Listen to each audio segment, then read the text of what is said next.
Nebuchadnezzar రాజు ఈ మనుషుల్ని, ఇశ్రాయేలీల్ని అందరినీ లాక్కొని బందీలుగా తీసుకెళ్ళినప్పుడు అనుకుని చూడండి, మనమున్న స్థలము, మనము ఎంతో ప్రేమించే స్థలము, ఇంకా ఇశ్రాయేలీలు అంటే వారికి చాలా ప్రియమైనది, వారు ఉండే స్థలము. ఇశ్రాయేల్ అంటే గొప్ప, they take it really serious.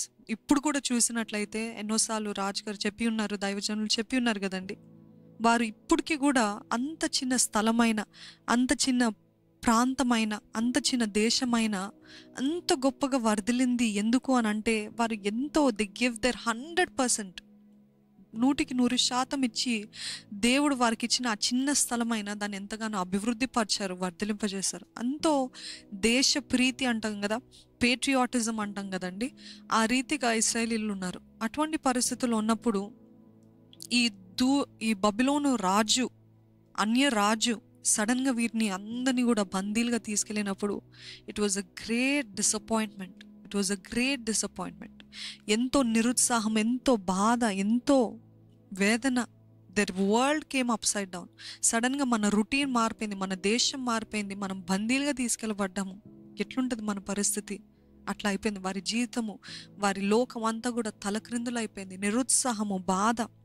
అయితే వారు ప్రార్థన చేస్తున్నారేమో, దేవా మమ్మల్ని ఈ స్థలం నుండి విడిపించయ్యా, దేవా మా స్వదేశానికి మమ్మల్ని తీసుకెళ్ళయ్యా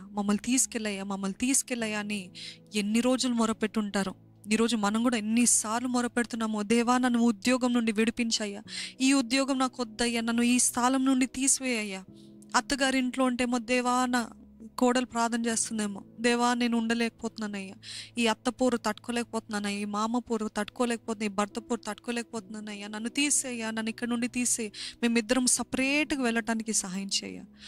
ఒక ప్రాంతంలో ఉంటే, హైదరాబాద్ లాంటి ప్రాంతంలో ఉంటే, లేకపోతే మీ ఊర్లో ఉన్నట్లయితే, మీ ఊర్లో పరిచర్య చేస్తున్నట్లయితే మీరు ప్రార్థన చేస్తున్నారు, దేవా నాకు ఇటువంటి ప్రాంతం వద్దయ్యా, ఎవరికి చదువు రాదు, ఎవరికి ఎటువంటిది రాదయ్యా, నన్ను చక్కటి మంచి స్థలంలో తీసుకెళ్ళి నన్ను నాటయ్యా, హైదరాబాద్ లాంటి పట్టణంలోకి తీసుకెళ్ళయ్యా, వైజాగ్ లాంటి పట్టణంలో నన్ను నాటయ్యా అని అడుగుతున్నారేమో.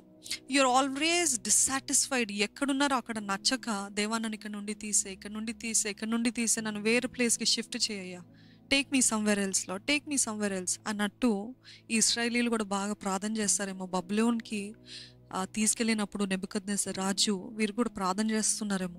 They might be praying so much, దేవా మమ్మల్ని తీసేయ్యా, ఇక్కడ నుండి తీసే అంటే. అయితే దేవుడు చూడండి, ఇర్మియా గ్రంథం 29వ అధ్యాయం 10వ వచనము చదువుదాం. ఇర్మియా గ్రంథం 29:10 వచనం. యెహోవా ఈ ఆజ్ఞ ఇచ్చుచున్నాడు, బబులోను రాజ్యమునకు 70 సంవత్సరములు గతించిన తర్వాతనే మిమ్మును గూర్చి నేను పలికిన శుభవార్త నెరవేర్చి ఈ స్థలమునకు మిమ్మును తిరిగి రప్పించున్నట్లు నేను మిమ్మును దర్శింతును. చూడండి, మరలా చదువుతాను. ఈ ఆజ్ఞ ఇచ్చుచున్నాడు, బబులోను రాజ్యమునకు 70 సంవత్సరములు గతించిన తర్వాతనే మిమ్మును గూర్చి నేను పలికిన శుభవార్త నెరవేర్చి ఈ స్థలమునకు మిమ్మును తిరిగి రప్పించినట్లు నేను మిమ్మును దర్శింతును. అనుకొని చూడండి, వీరు మొరపెడుతున్నారు ఏంటి? దేవా మమ్మల్ని ఈ స్థలం నుండి విడిపించయ్యా, మా స్వదేశానికి తీసుకెళ్ళయ్యా, మాకు వాగ్దానం చేసిన స్థలానికి, భూమికి నన్ను తీసుకెళ్ళయ్యా అంటే దేవుడు ఏమంటున్నారు తెలుసా? నేను ఆ వాగ్దానాన్ని ఎప్పుడు నెరవేరుస్తానంటే 70 సంవత్సరాలు అయిన తర్వాత.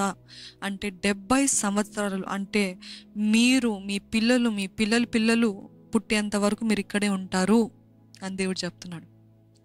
ఈరోజు మీకు నచ్చని స్థలంలో దేవుడి మాట చెప్తే మనం ఎంత డిసప్పాయింట్ అవుతాం కదండి, ఎంత బాధపడతాం కదా, ఎంత నిరుత్సాహం చెందుతాం. That is what God is saying to you today. అంటే 70 సంవత్సరాలు కాదేమో, I will keep you there for a long time, but God is asking, can you still be faithful there? నేను అక్కడ నిన్ను ఉంచినంత కాలము నువ్వు నమ్మకంగా ఉండగలుగుతావా? Can you still be faithful there? ఈరోజు దేవుడు మనతో అదే అంటున్నాడు. వీళ్ళు మొరపెడుతున్నారు, దేవా మమ్మల్ని విడిపించు అని ప్రార్థన చేస్తున్నప్పుడు ఆయన అంటున్నాడు, no, I'm not taking you out of this place, you will stay there for 70 years. 70 సంవత్సరాలు ఉంటారు. దేవుడు అంటున్నాడు, మీరున్న స్థలంలో ఇంకొంచెం కాలం ఉండాలి, ఇంకెక్కువ కాలం ఉండాలి. నమ్మకంగా ఉంటారా? ఫలిస్తారా? అభివృద్ధి పొందుతారా? 100% ఇస్తారా? సనుకోకుండా, గొనుక్కోకుండా, ఆనందంగా, సంతోషంగా ఉన్న చోటనే దేవుని స్తుతించగలుగుతారా అని దేవుడు అడుగుతున్నాడు, మిమ్మల్ని అడుగుతున్నాడండి.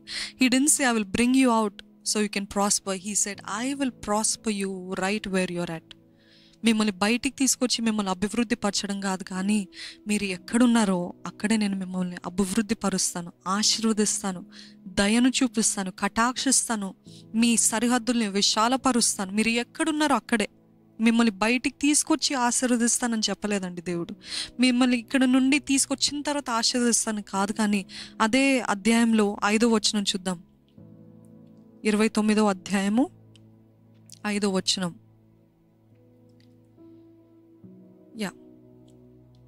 ఇండ్లు కట్టించుకొని వాటిలో నివసించుడి. నేను 4వ వచనం నుండి చదువుతున్నానండి. ఇశ్రాయేలు దేవుడును సైన్యములకు అధిపతియగు యెహోవా తన ప్రేరేపణ చేత బబులోనుకు చేర తీసుకొని పోబడిన వారికి అందరికి ఇలాగూ ఆజ్ఞించుచున్నాడు.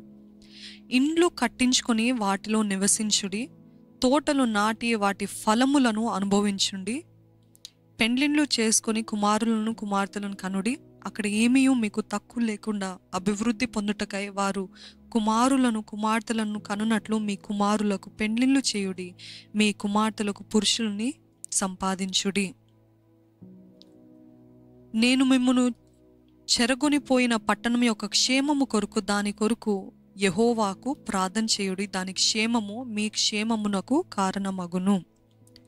చూసారండి, దేవుడు అంటున్నాడు, మీరు ఎక్కడో పోయి సంపాదించడం కాదు, మీరు ఎక్కడో పోయి చదువుకోవాలి కాదు, మీరు ఎక్కడ ఉన్నారో అక్కడ ఫలించండి, మీరు ఎక్కడున్నారో అక్కడ ఇల్లు కట్టుకోండి, అంటే ఆనందంగా ఉండండి, మీ డ్రీమ్స్ని పర్స్యూ చేయండి, మీకు దేవుడు ఇచ్చిన దర్శనాల్ని ఉద్దేశాల్ని మీరు కలిగి ఉన్న తలాంతుల్ని వాడండి. మీరు ఎక్కడున్నారో అక్కడ ఇండ్లు కట్టుకోండి, వివాహాలు చేసుకోండి, తోటలు నాటండి. ఇవన్నీ దేవుడు చెప్తున్నాడండి. అంటే లిటరల్గా మనకి అనుకూలంగా ఉండాలి అని అంటే మనం అనుకోవచ్చు, మన ఉద్దేశాలు అంటే మన పర్పస్ని ఫుల్ఫిల్ చేయండి. మీరు ఎక్కడున్నారో అక్కడ పర్పస్ని, దేవుడు మీకు ఉద్దేశించిన ప్రణాళికని నెరవేర్చండి అని దేవుడు చెప్తున్నాడు. Don't go seeking for something else, something better. God is saying, మీరు ఈ స్థలంలో, ఈ సమయంలో, ఈ నిమిషంలో ఎక్కడ ఉండాలో నాకు తెలుసు. వితౌట్ హిస్ పర్మిషన్ ఏది జరగదు మన జీవితంలో. ఆయన పర్మిషన్ లేకుండా, ఆయన అంగీకారము, ఆయన అనుమతి లేకుండా మన జీవితంలో ఏది కూడా జరగదండి. ఇక్కడ ఇశ్రాయేలీలు బబులోన్ దేశానికి వెళ్ళినప్పుడు ఆయనకు తెలీదా? ఆయన ముందుగానే అనుకోలేదా? తెలీదా వీళ్ళు ఇలాగా బాధపడతారని? But he knows, God nose.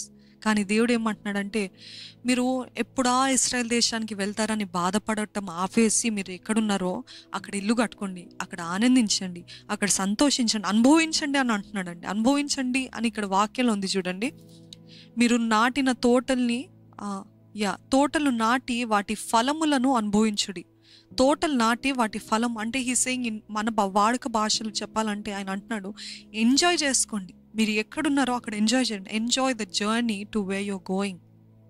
Don't keep being sad, don't keep putting a long face.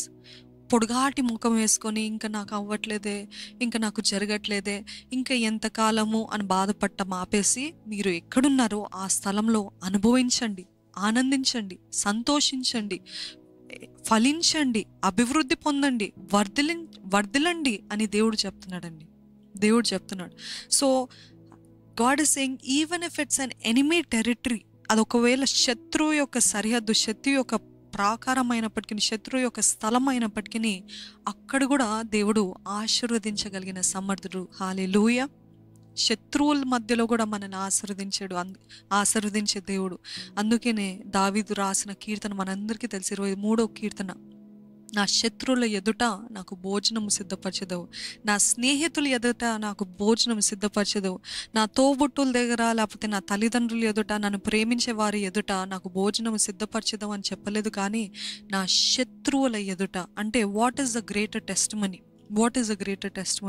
మీ స్నేహితుల దగ్గర మీకు భోజనం సిద్ధపరచడము గొప్ప సాక్ష్యమా, లేకపోతే మీ శత్రువుల ఎదుట మీకు భోజనం సిద్ధపరచడం, లేకపోతే మిమ్మల్ని ఆశీర్వదించడం, మిమ్మల్ని వర్ధిలింపజేయడము, మీ తల పైకెత్తడము, మీరు ఏది పట్టుకున్న అది ఆశీర్వదించబడటము గొప్ప సాక్ష్యమా? మీరే అనుకుని చూడండి. God always does the opposite of what we think.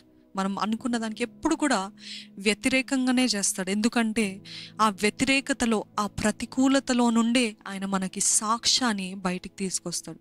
ఆయన మన శత్రువుల సరిహద్దుల్లో, మన శత్రువుల మధ్యలో మనల్ని ఆశీర్వదించే దేవుడు. ఇక్కడ బబులోను అంటే వారికి శత్రువులు, కానీ దేవుడు అంటున్నాడు మీరు అక్కడ కూడా సంతోషించండి, ఆనందించండి. అక్కడ మీకు కటాక్షం, I will give you favour.